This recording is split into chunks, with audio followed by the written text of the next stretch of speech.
Saudações, meus queridos amigos ouvintes do canal O Hermeneuta. Nessa oportunidade, nós estaremos dando continuidade ao estudo dos arcanos menores do naipe de ouros através do arcano 9 de ouros. E através dessa carta, nós iremos conseguir entender muito melhor toda a jornada que ocorreu até agora e por que nós precisávamos chegar neste tão glorioso momento.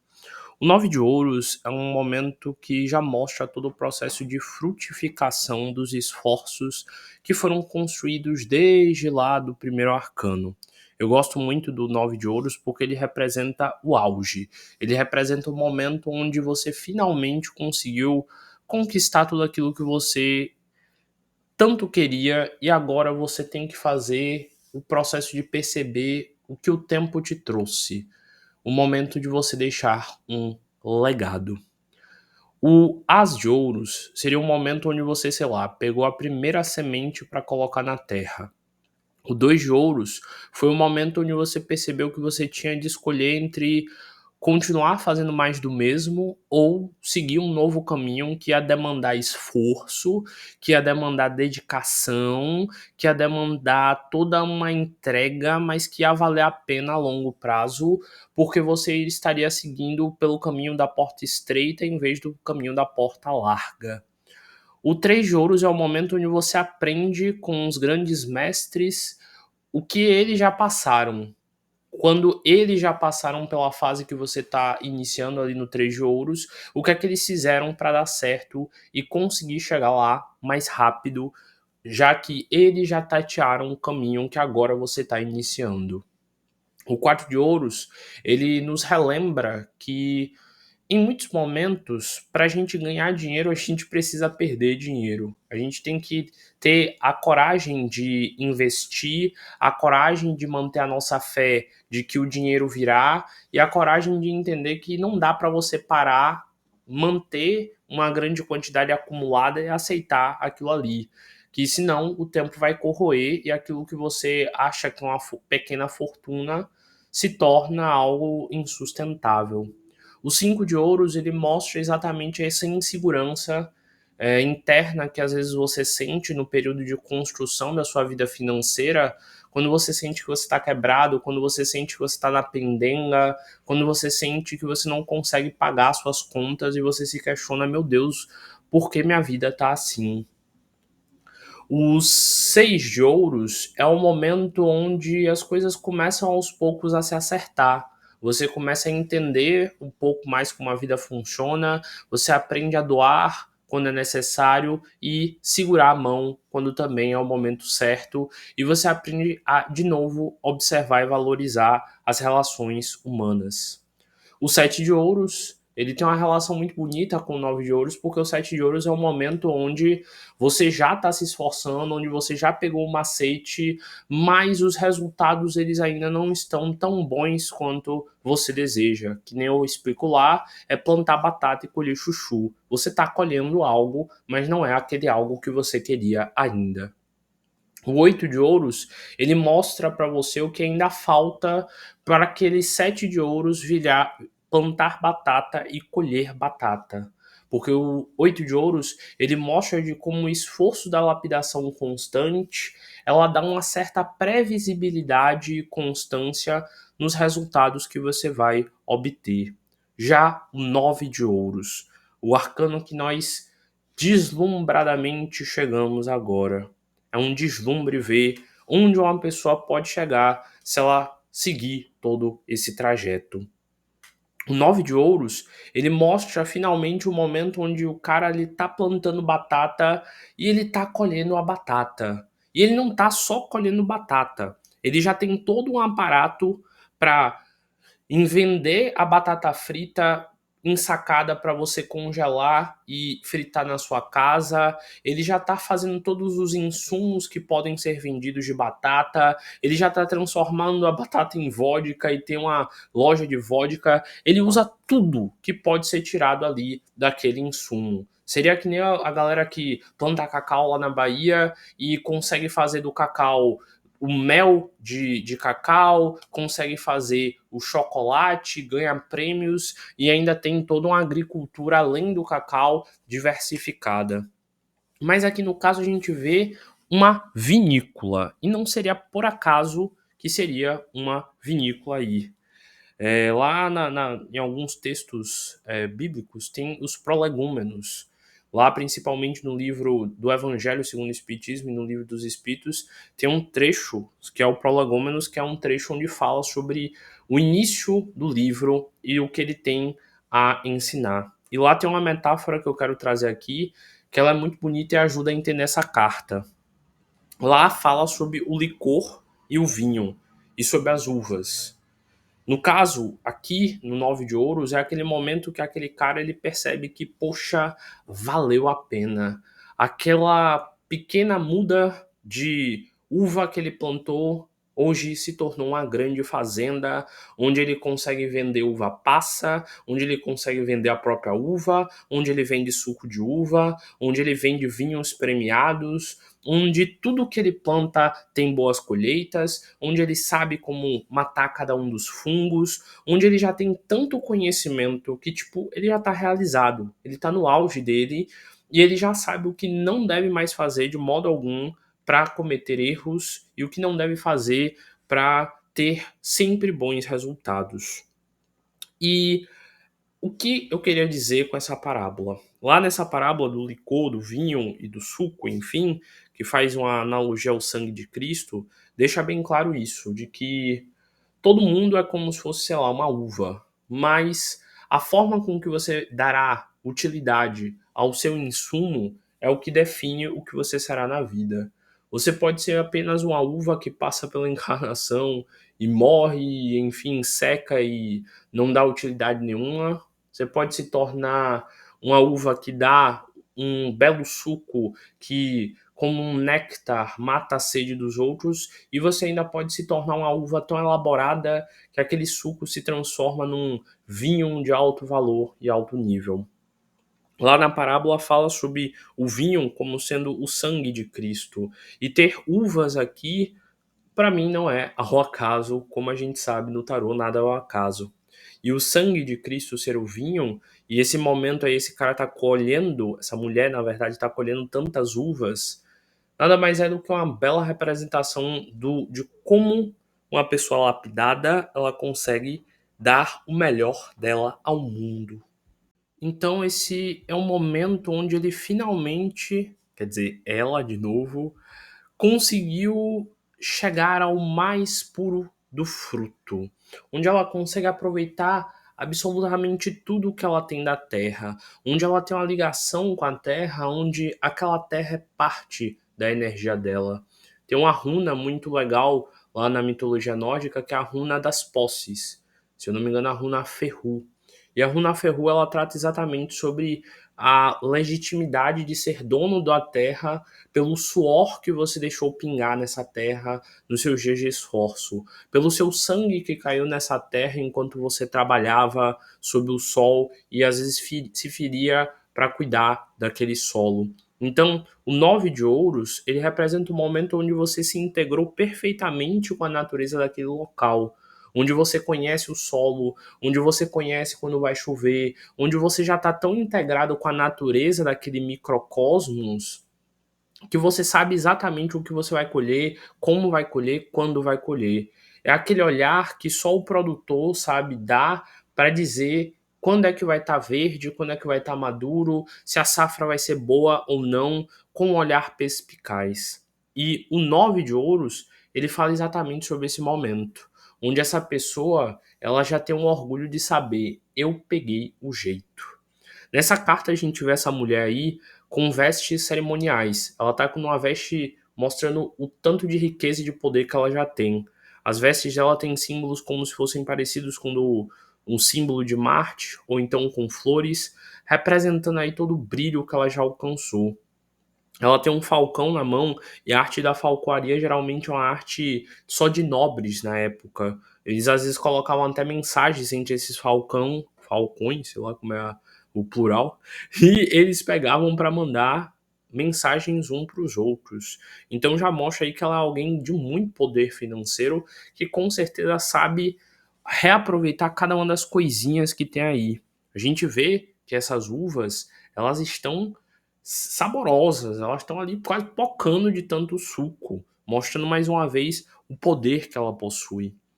E se vocês observarem, um sinal que eu vejo poucas pessoas falarem nesse arcano de Waite é essa lesminha aí embaixo, esse caracol aí embaixo, mostrando que o caminho lento, gradual, que pode ter parecido muito demorado para ela, é o caminho que no final botou ela onde ela deveria estar, sabe?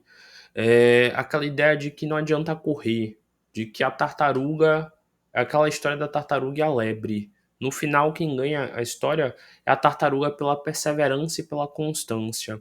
E o elemento terra ele fala exatamente sobre o tempo. Eu sempre falo isso nas minhas consultas. O elemento terra é tipo você plantar um pé de manga. Você sabe que vai ter que esperar, que aquele pé de manga vai levar anos para desenvolver, que você vai ter que adubar aquele solo, que você vai ter que molhar aquele pé, de que vai demorar um tempo até ele formar mangas. Mas no dia que você chupar a primeira manga, sentir ela docinha e dar uma bela risada pensando, meu Deus, eu plantei outro dia e hoje eu já tô colhendo. Você vai perceber que quando você não tem expectativa e não fica em cima querendo logo, as coisas acontecem no tempo delas. Então, o naipe de ouros ele é um grande ensinamento em relação à paciência, à calma e à constância. A constância de você plantar. Isso aqui, esse arcano em principal, ele me lembra muito os conceitos de Friedrich Nietzsche, de apolíneo e dionisíaco. Ele dizia que a vida ela tem momentos apolíneos e dionisíacos. Apolo, como vocês devem saber, era o deus sol, era o deus do trabalho, era o deus da lavoura, do cultivo, era o deus do esforço. Então ele representava um momento onde o sol estava a pino, forte, um momento de trabalho, que é o momento do dia. A partir do momento que o Sol nasce, na antiguidade, os nossos antepassados, às vezes muito cedo, já começavam a lavrar a terra. Afinal, quanto mais cedo eles iam, mais, entre aspas, fraco o Sol estava e melhor era para movimentar a terra antes do Sol ficar muito quente, como não no período do meio-dia.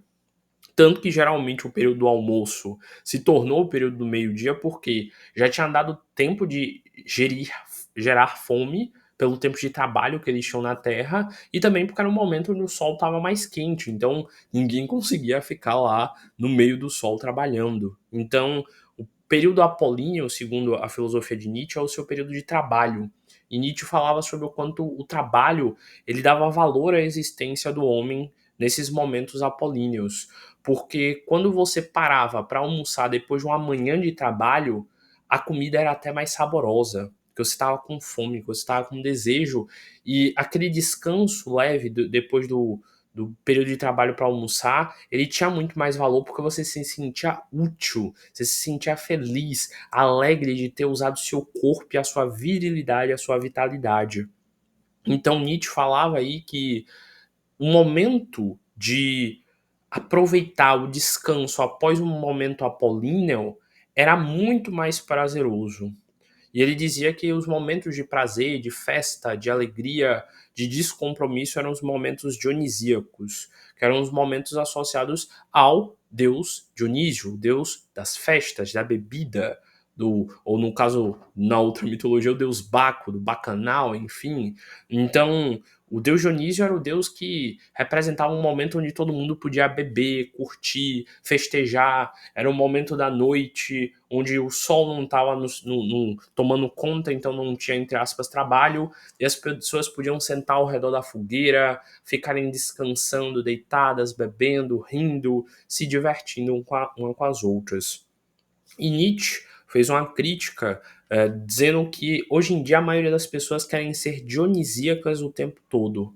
As pessoas vivem para poder querer descansar o tempo inteiro. O sonho de todo mundo é ter muito dinheiro para poder passar o dia inteiro descansando, o dia inteiro deitado, o dia inteiro no celular, o dia inteiro não fazendo nada. O sonho de todo mundo é ficar rico para quê? Para não fazer mais nada. E ele dizia que o excesso do dionisíaco era maléfico. Por quê? Porque chega uma hora que você descansa tanto que você perde o propósito, que você perde o sentido, que você perde a utilidade para aquele descanso todo. E que às vezes é quando você tem um momentinho de trabalho que depois desse trabalho o momento de descanso ele passa a ser muito mais prazeroso. E nessa crítica, Nietzsche dizia o seguinte, que a gente tem que aprender a equilibrar esses dois lados. Saber ter um momento apolíneo, saber ter um momento dionisíaco. Hoje em dia a gente tá cansado pra tudo, é impressionante. Você vai na rua rapidinho, anda um pouquinho na rua, chega em casa, senta no sofá meia hora mexendo no celular porque você tá cansado.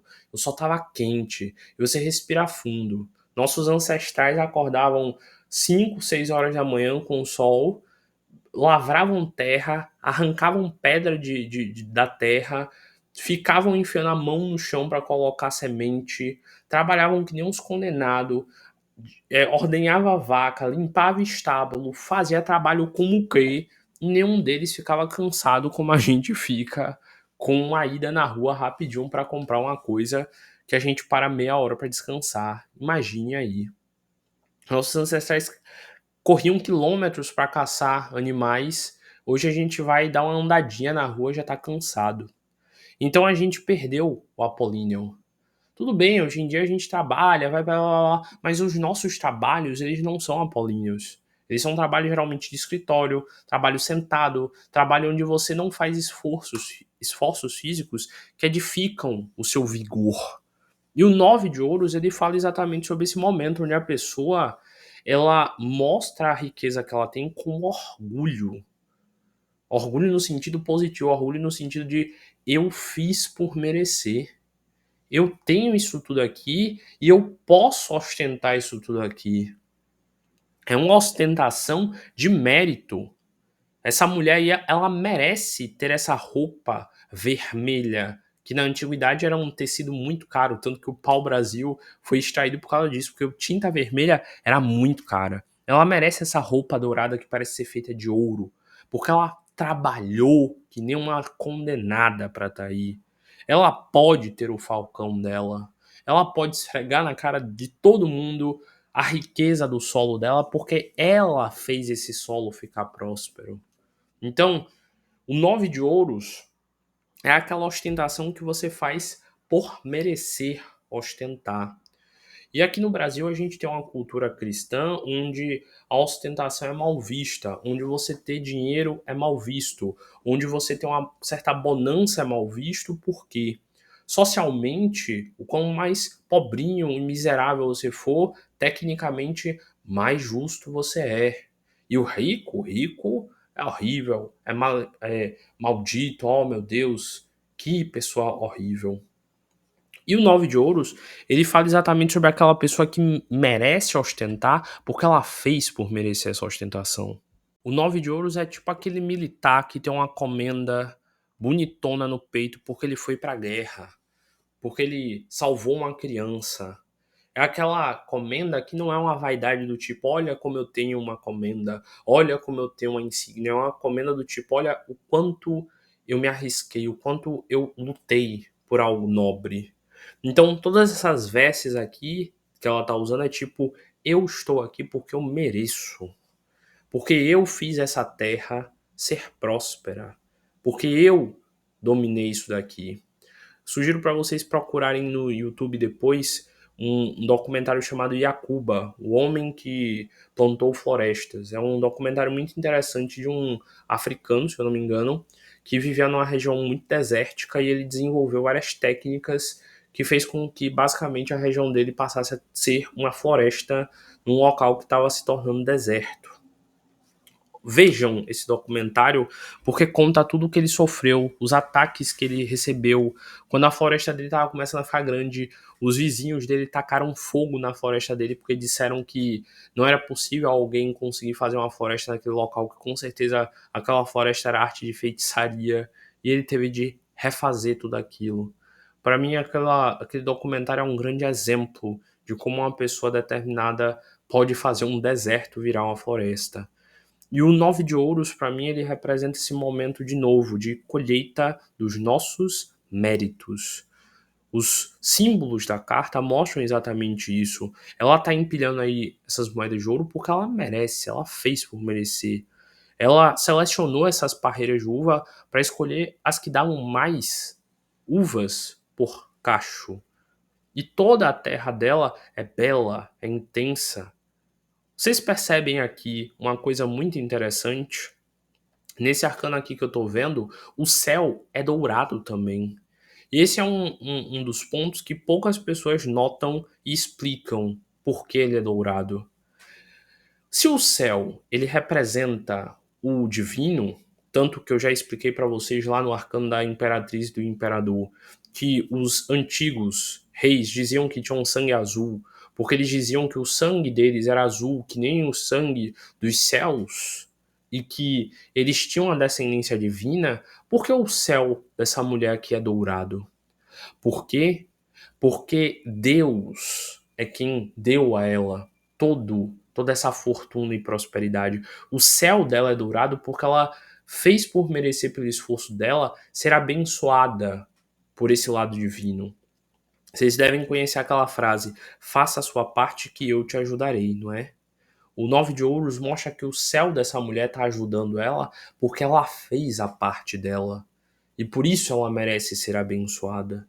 Então, o 9 de ouros, ele é um arcano que mostra até o momento onde ela está em comunhão com a natureza, com o divino, a ponto de até o céu dela ser dourado e brilhante, porque a abóboda celestial, o céu que cobre onde essa mulher vai, é um céu de prosperidade. Então, olha a beleza e a profundidade disso. E o 9, como a gente sabe na numerologia, está associado ao arcano 9, que é o arcano do eremita. Lá no vídeo de numerologia descomplicada eu explico melhor o 9 e no vídeo do eremita, o próprio eremita, mas o 9 é um número que representa autoconhecimento. Então o que é que esse arcano diz? Eu me conheço tanto por dentro. Eu sei tão bem quem eu sou por dentro que eu consegui fazer, através da minha mudança interna, o meu mundo externo ser tão próspero, brilhante e profundo quanto o meu interior é. Então, foi o ato dela se conhecer, dela estudar, dela aprender, que fez com que ela conseguisse mudar todo o externo. É aquela ideia que eu sempre falo para vocês, que é ensinada na alquimia de laboratório interno e laboratório externo. A sua mente é o seu laboratório interno, tudo que você pensa dentro dela está aí dentro de você. E o laboratório externo é onde você testa o que você pensou na sua mente. Então essa mulher aí, ela tá em perfeita comunhão. Essa carta aqui, ela não é só sobre riqueza material, física e financeira. Ela é rica porque ela é rica também por dentro, em nobreza, em coisas boas e em coisas profundas, que fazem com que ela por dentro, mesmo que ela morra agora nessa carta, o espírito dela tem tanto brilho, tanto ouro, tanta prosperidade quanto ela própria tem. Então ela não se preocupa mais com nada porque ela sabe que o dela já está garantido, já está feito e ela não tem mais nada para se preocupar financeiramente.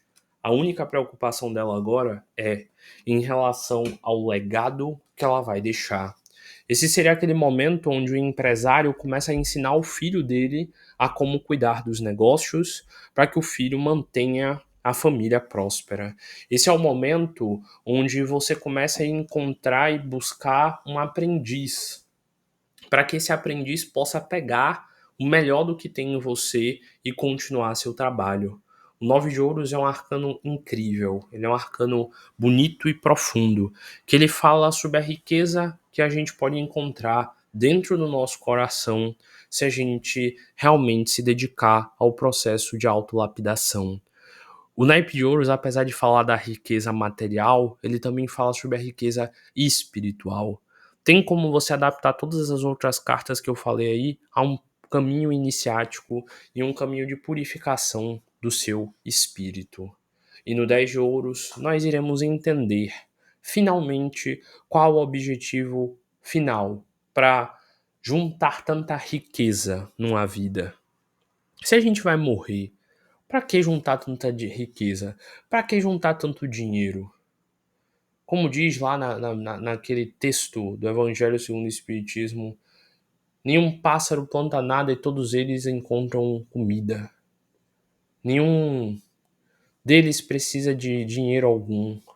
Como diz aquele outro texto, não vos envaideceis com a posse do ouro, pois a terra irá comer e irá enferrujar todos esses metais e toda essa vaidade. Então, Pra que juntar tanto dinheiro? Não, eu não tô colocando uma crença limitante de dinheiro aqui em você. Eu só tô fazendo a reflexão pra você se questionar. Pra que tanto dinheiro? Eu não tô dizendo que o dinheiro é ruim. Eu tô falando que o dinheiro ele tem que ter uma finalidade. E essa finalidade eu vou explicar no arcano do 10 de ouros. Em qual a finalidade do dinheiro para a vida de uma pessoa.